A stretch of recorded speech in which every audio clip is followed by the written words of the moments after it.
Machakos Governor Wavinya Ndeti has asked Machakos residents to desist from cutting down trees for charcoal burning, terming it as the major cause of environmental degradation. Speaking at Mbo Primary School in Kinanye, Athi River Sub-County, where she led a tree planting drive to mark the World Environment Day, the governor warned that environment vandals will be dealt with.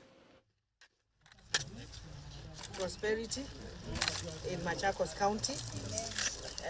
May we grow to be strong and strong every day. We really want to appreciate you because as a ward, sisi tuna feel kazi yako na tuna appreciate kazi nzuri ambayo unafanya.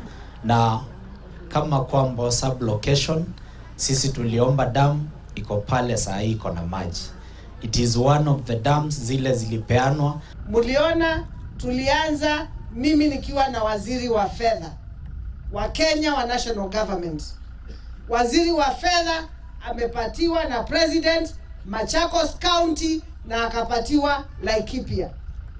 Leo mimi niko na nyinyi hapa. In the next few weeks mtaniona na waziri wa fedha mahali pengine tukipanda miti. Tumekubaliana serikali kuu na serikali za county zifanye kazi pamoja kuhakikisha mazingira yetu yako sawa. Because if we do not take care of our environment, our children will suffer. When I was growing up, there were trees here and a lot of animals. In fact, there were just too many animals that hunting was allowed. I used to come hunting here with my father. Wanyama walikuwa wengi mpaka watu wakakubaliwa kufanya control. Yeah? Kwa hivyo hapa mambo yamepinduka bwana. Huku kulikuwa na miti, hakuna.